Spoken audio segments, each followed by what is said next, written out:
가장 낮은 곳에서 가장 큰 기쁨을 이라는 말씀 제목을 가지고 여러분들과 함께 말씀을 좀 나눠보고자 합니다.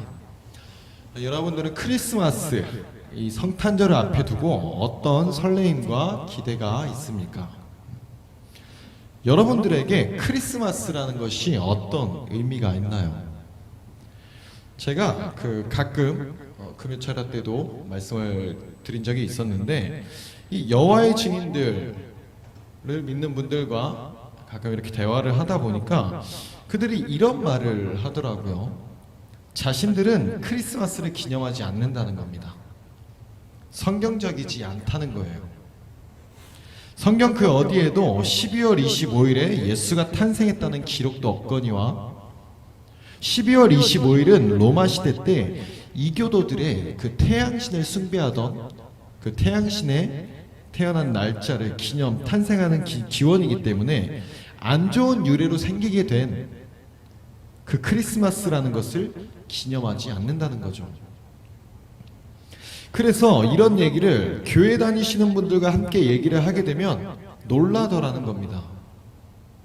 이런 크리스마스의 의미와 유래에 대해서 전혀 모르더라는 거예요. 교회에서 알려주지 않더라는 겁니다. 그래서 이런 성경대로 행하는 참 진리를 쫓는 자신들에게로 나와서 깨닫게 된다는 거예요. 여러분들은 이 얘기에 대해서 어떻게 생각하십니까? 정말 그런가? 라는 생각이 드시나요, 혹시? 그러면 안 되세요. 그렇게 말하는 그들에게 저는 이렇게 대답을 해주었습니다.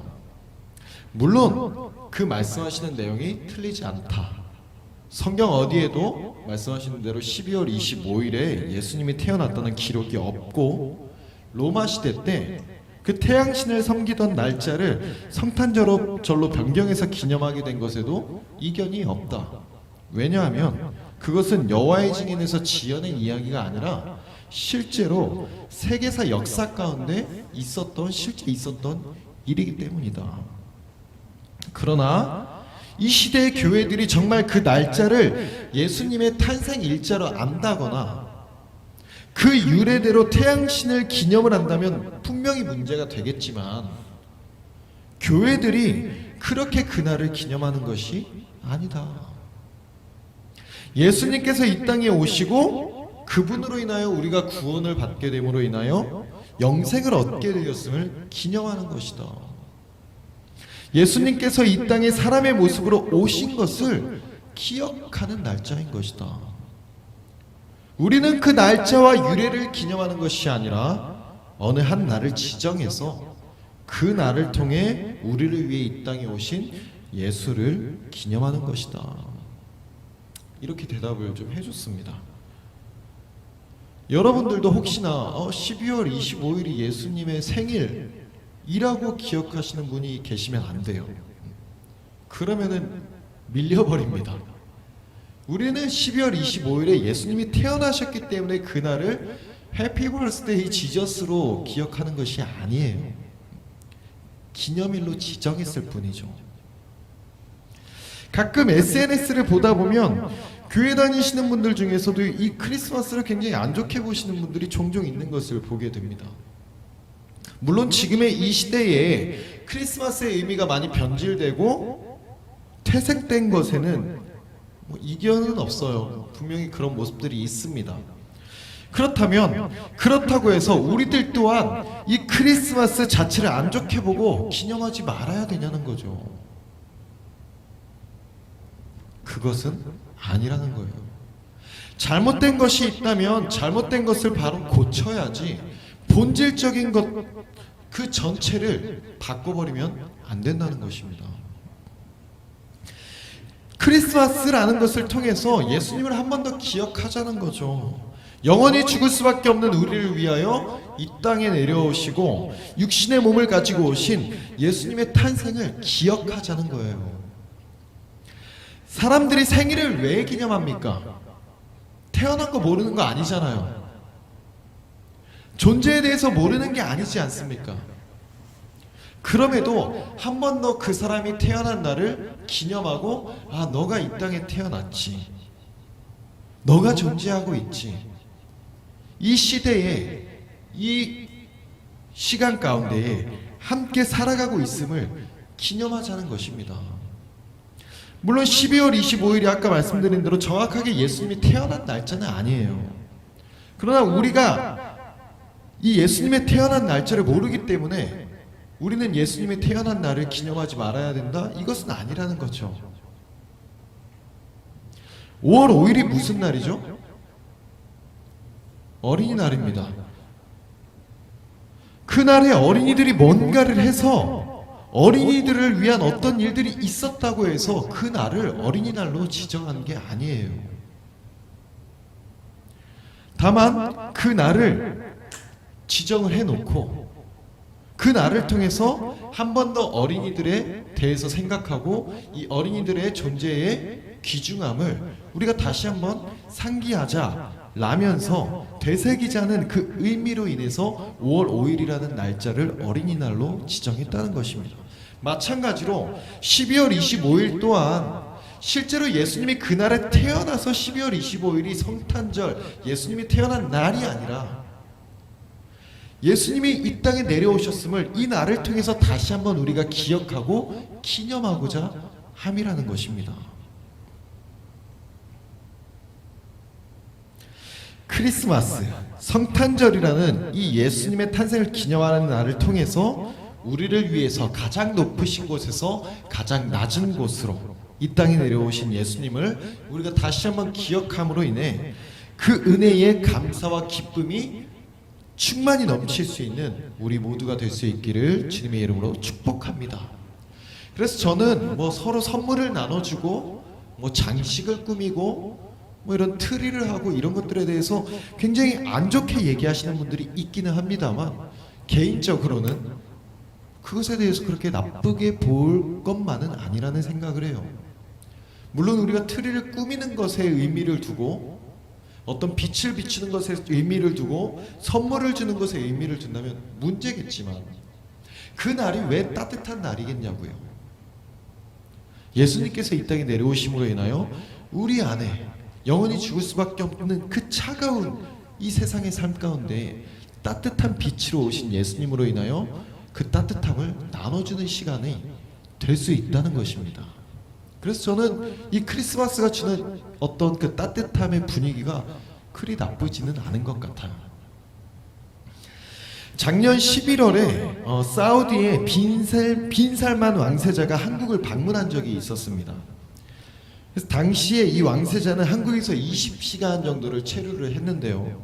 그날 하루를 숙소에서 머물기 위해 쓴 돈이 어마어마하다는 것입니다. 1박에 2,200만 원, 하루 묵는데 2,200만 원짜리 그 방에서 머무는가 하면 그 객실 안에 있는 가구를 전부 바꿔서 재배치를 하기까지 했고, 그가 머무는 숙소의 창문을 전부 방탄유리로 교체를 하기까지 했으며, 운동실에 설치된 모든 기구를 다 치우고 새 운동기구로 교체를 하기까지 했답니다. 그리고 그가 그 하루를 있기 위해 그 호텔 전체의 객실을 다 빌렸다는 거예요. 게다가 그 한 끼 식사를 위해서 1억 원어치의 그 모든 접시와 그릇을 새로 사기도 하는 반면 하기도 했으며, 조리 시설을 통째로 빌려서 그가 데려온 요리사 10명이 요리를 직접 하기도 했다는 겁니다. 끝이 아닙니다. 그가 돌아가고 난 뒤에는 사우디 측 인력 200명 정도가 남아서 그 왕세자가 머문 그 모든 곳들의 머리카락과 지문을, 그 생체 정보가 노출될 수 있는 것들을 전부 다 제거하는 일까지 벌였다는 거죠. 이것이 세상의 어떤 권력자, 왕이라 말하는 자의 행보라는 것입니다. 그리고 수많은 사람들은 그러한 그의 모습에 경이로워하고 놀라게 되는 거죠. 그것이 세상이 바라고 존경하는 왕의 모습이자 권세자의 모습이라는 것입니다. 그러나 모든 왕 중의 왕이요 권세자 중의 권세자이신 전능하신 우리 예수님께서 그렇게 이 땅에 오시지 않았다는 거죠. 가장 초라하고 가장 낮은 모습으로, 아니 어쩌면 비참하다고 말할 수 있을 정도의 모습으로 이 땅에 오셨다는 것입니다. 오늘 우리는 이 땅에 오신 예수님의 탄생을 다시 한번 좀 생각해 보고자 합니다. 예수님의 탄생은 현실적으로 봤을 때 사실 그리 멋지지도 아름답지도 않았거든요. 오늘 본문에서 나오지는 않았지만 우리 모두가 너무 잘 알고 있다시피 예수님은 결혼하지도 않은 처녀 마리아의 몸에 잉태되셨는데요. 이게 사실 우리가 여러분들 어려서부터 접해온 어떤 동화 같은 이야기처럼 많이 접해왔다 보니까 너무 당연스럽게 읽어와서 별 감흥이 없을 수 있겠지만, 그 시대상과 현실적인 모습으로 좀 더 깊게 상상을 해본다면 어마어마한 사건이 아닐 수 없거든요. 그래서 저는 오늘 이 말씀에 대해서 조금 더 깊숙이 우리가 현실적으로 좀 들어가 보고자 해요. 많은 성경학자들의 추론으로 당시 마리아의 나이는 13살 정도로 추론을 하고 있습니다. 아마 지금의 하나 나이 정도라고 보시면 될 것 같아요. 지금 성극을 한다고 하면 딱 하나가 마리아의 모습으로, 그리고 현실적으로 저 나이에 저 아이가 임신을 한 것입니다. 이 어린 소녀에게 천사가 나타나서 너 성령으로 잉태될 거야 라고 얘기를 하는데, 이건 간단한 얘기가 아니죠. 받아들일 수 있겠냐고요. 당시에 결혼하지 않은 처녀가 임신을 하게 되면 돌에 맞아 죽을 수도 있는 시대였습니다. 더군다나 지금 마리아는 약혼까지 한 상태였어요. 약혼을 하고 정식 결혼식을 올리기까지 기다리고 있는 상황에서 너 이제 임신할 거야 라는 그 천사의 말을 듣게 됐다는 거죠. 단순하게 지금 시대처럼 뭐 파혼하고 이 정도로 끝나는 그 시대가 아니었다고요. 돌에 맞아 죽을 수 있는 현실을 맞이하게 되는 것입니다. 그런 생사를 오갈 수 있는 중대한 현실 앞에 마리아는 뭐라고 대답합니까? 주의 여종이오니 말씀대로 내게 이루어지이다 라고 대답을 합니다. 죽든지 살든지 내 생명조차도 오로지 하나님의 뜻에 맡기겠다는 거예요. 현실을 현실로 바라보는 것이 아니라 그 너머에 있는 하나님을 바라봤다는 것입니다. 내 생명을 내 것으로 여기지 않고, 내 인생을 내 것으로 여기지 않고, 내가 가진 모든 것들의 주인이 내가 아닌 하나님께 있음을 고백하며 선포했다는 것입니다. 그 13살짜리 아이가 이런 고백을 했다는 것이 굉장히 놀랍지 않을 수 없다는 것이죠. 이러한 믿음의 고백이 우리의 입술에서도 나오기를 소망합니다. 그런데 여기까지는 좋아요. 자, 왜? 이건 나의 삶이니까, 나의 인생이니까 내 생사를 내가 하나님께 드릴 수는 있다고요. 그런데 요셉의 입장에서 우리 한번 생각해 볼게요. 요셉의 입장에서. 요셉은 이제 결혼 날짜를 정하고 약혼을 하고서 아내들 마리아를 기다리고 있는 입장입니다. 그런데 어느 날 나의 약혼자가 갑자기 임신을 했대요. 여기 계신 남자분들 한번 상상을 해보시라고요. 내 여자친구가, 내가 너무 사랑하는 여자친구랑 이제 결혼을 앞두고 있는데 갑자기 임신을 하고 온 겁니다. 상상이나 되십니까? 이게 상상이 되겠냐고요. 그런데 그 여자친구가, 그 약혼 상대가 이런 말을 합니다. 이 아이는 하나님이 잉태하게 하셨다는 거죠. 성령으로 잉태하게 하셨대요. 그 말은 뭐예요? 신의 아이를 내가 임신한 거다. 여러분, 이 말이 믿어지시겠어요? 이 말이 믿어지시겠냐고요. 내 여자친구가 어느 날 갑자기 오더니 임신을 했대. 그런데 이 아이는 하나님의 아이래. 믿어지겠냐고요. 여러분 그 말을 듣고 할렐루야 하고선 기쁨과 감사함으로 그 여자를 맞이할 수 있겠냐고요. 말도 안 되는 일이지 않습니까? 배신감도 그 내 아내가 될 여자가 임신한 것만으로도 이 배신감이 몰려오는데 하나님의 아이를 임신했다고 하니까 이거는 신성모독까지 완전히 미친 소리를 하고 있는 거지 않습니까? 그 밀려드는 배신감과 그 말도 안 되는 헛소리를 하고 있는 그 여자를 향해서 어떤 마음이 드실 것 같으세요? 분노가 치밀어 오르지 않겠어요? 아, 내가 미친 여자를 만났었구나. 정신 나간 여자랑 내가 결혼할 뻔했구나. 저 죽여야겠다. 왜 그 당시에는 결혼하지 않은 여자가 임신하면 돌로 쳐 죽이는 것이 그 법이었으니까. 그 분노가 터져 나오지 않겠습니까? 그런데 요셉은 어떻게 해요? 그냥 조용히 넘기려고 합니다. 굳이 소문내지 않고 굳이 사람들한테 얘기해서 그 배신감으로 밀려오는 분노를 터뜨리려고 하지 않았어요. 마리아를 정말 사랑했다는 것이 느껴지는 거죠. 게다가 그냥 조용히 이별을 통보하고 스스로 그 배신감의 무거운 짐을 짊어지는 것입니다. 이 모습만 보더라도 요셉이 얼마나 온유하고 착한 사람이었다는 것을 알 수가 있는 거죠. 그러니까 하나님께서 이 예수님의 육신의 부모로서 이 마리아와 요셉을 선택하시지 않았을까 하는 생각이 드는 거예요. 아무튼 그렇게 이별을 구하고 혼자서 얼마나 힘들었겠어요. 그러던 중에 천사가 나타나서 마리아를 데려오라고 하는 겁니다.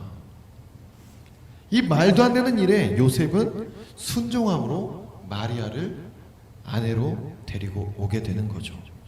그리고 그 말씀을 믿었다는 것입니다. 그래서 결혼식을 올렸음에도 이 아이를 낳기까지 동침을 하지 않는 거죠. 절제와 온유와 순종함이 있었던 사람이라는 것입니다. 좀 더 현실적으로 바라본다면 마리아도 그렇고 요셉도 그렇고 이 결정은 절대 쉬운 결정이 아니거든요. 자신들의 입장이 난처해지기도 하고요. 사람들로부터 손가락질 받는 일이기도 했습니다. 결혼식을 해야 되는데 배가 불러오잖아요. 남들이 얼마나 손가락질 했겠냐고요. 그러나 그들은 그 모든 희생을 감내해서라도 하나님의 말씀에 순종을 했다는 것입니다. 이것이 하나님의 백성들의 모습이라는 거죠. 내게 닥쳐올 현실적인 고난과 고통과 어려움이 있을지라도 하나님께서 말씀하시면 그것에 따르는 자들, 내 삶의 모든 것이 내 것이 아닌 하나님의 주권 아래에 하나님이 주인 되심을 인정하는 자들, 그러한 믿음의 자세가 여러분과 저에게도 동일하게 있기를 주님의 이름으로 축복합니다. 그리고 이제 시간이 지나서 인구조사를 위해서 이들은 베들레헴으로 이동을 하게 돼요. 오늘 본문에 나오는 이야기인데요, 이들이 살고 있는 나사렛이라는 동네에서 이 베들레헴이라는 지역까지는 약 120km 정도라고 합니다. 제가 오늘 말씀을 준비하면서 부천에서 120km 떨어진 곳을 지도로 살펴보니까 대략적으로 강원도 횡성, 동쪽으로는 강원도 횡성이 나오고요, 남쪽으로는 한 세종, 대전 정도 되는 거리더라고요. 근데 지금 마리아는 그 만색의 몸을 이끌고 그 먼 곳을 떠나게 된 것입니다. 당시에 뭐 대중교통이 있던 것도 아니고 차가 있던 것도 아니었어요. 이 지도에서 보니까 걸어서 한 30시간 정도 걸린다고 나오더라고요. 쉬지 않고 걸어야 30시간이니 얼마나 멀고도 긴 시간을 가는 길이었겠습니까? 온전한 몸으로 가도 힘든 길인데 그 만삭의 몸을 이끌고 가는 길이었으니 얼마나 힘들었겠냐고요.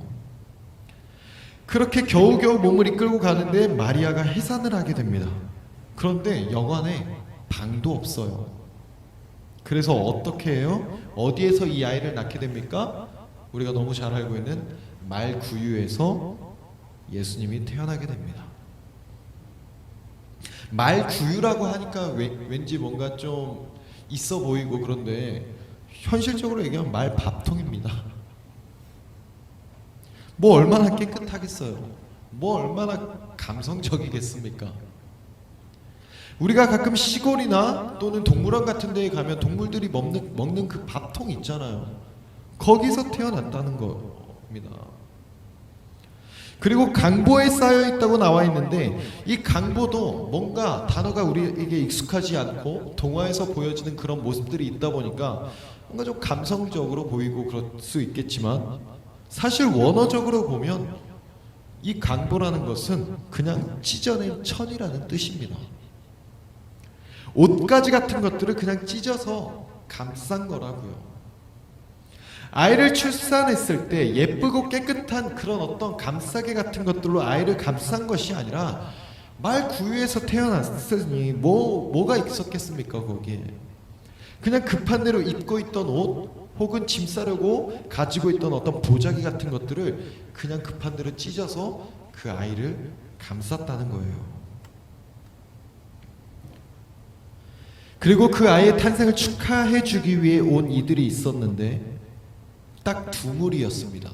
동방박사들과 양떼를 치던 목자들.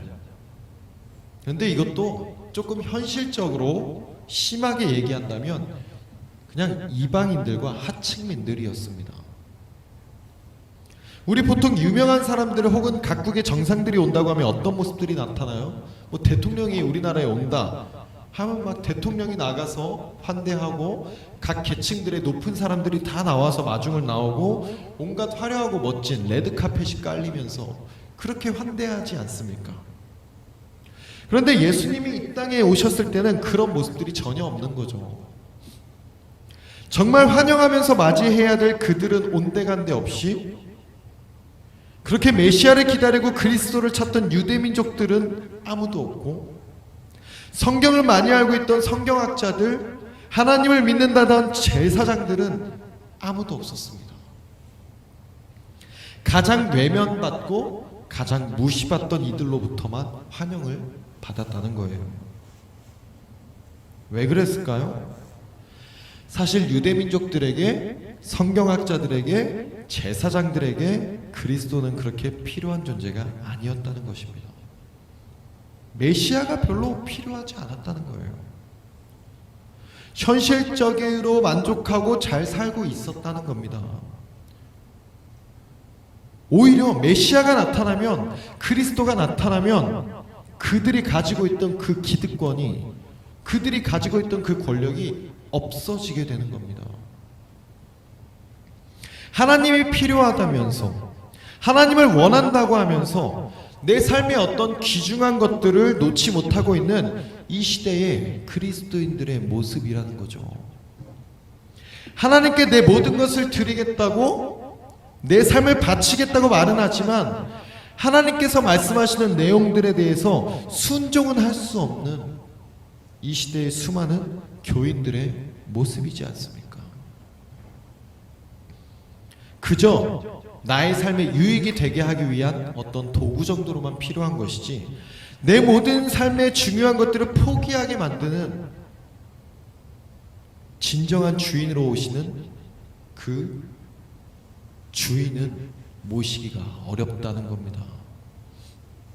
우리는 그런 모습이 아닌 전심으로, 진정으로 주님의 오심을 기다리며 기뻐하며 내 가진 모든 것들을 내어드릴 수 있는 그런 주님의 자녀들이 되기를 소망합니다.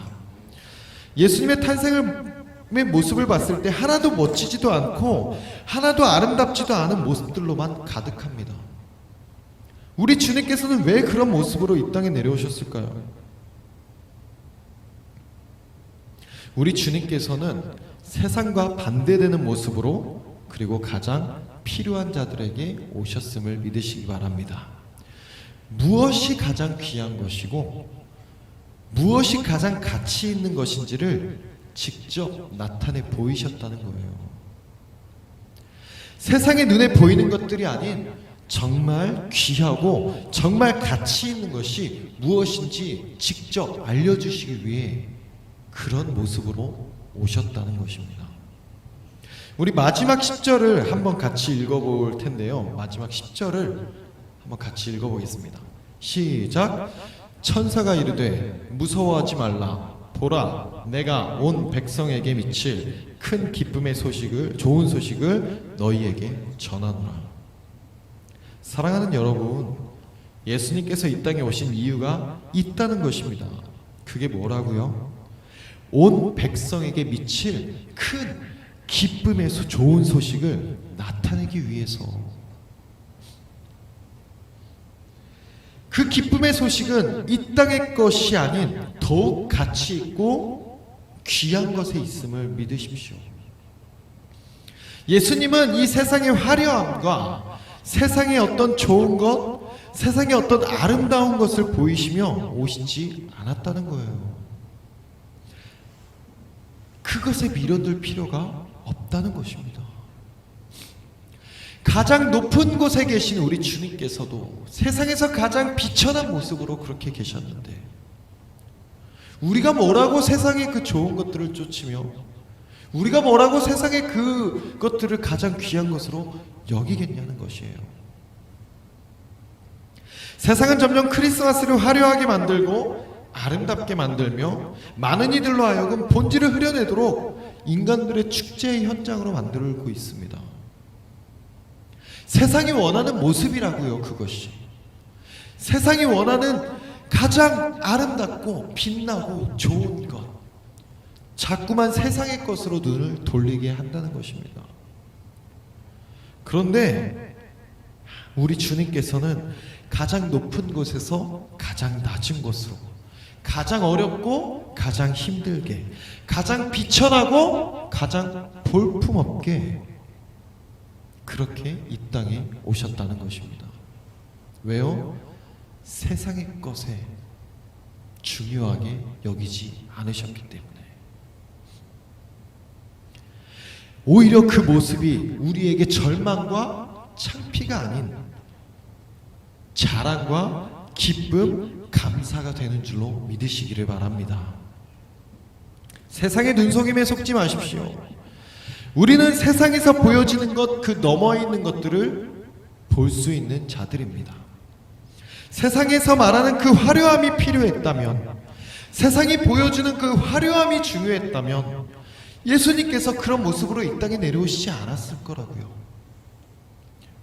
그러나 우리 주님께서는 보다 더 중요한 가치와 본질적인 기쁨을 보여주시기 위해서 몸소 그렇게 나타내셨음을 기억하고 바라보시기를 원합니다. 세상의 즐거움과는 비교하지 못할 큰 기쁨과 즐거움으로 주님 앞에 감사를 드릴 수 있는 우리 모두가 되기를 소망합니다. 우리는 세상의 화려함에, 세상이 말하는 좋은 것에 너무 발버둥 칠 필요가 없는 자들이라고요.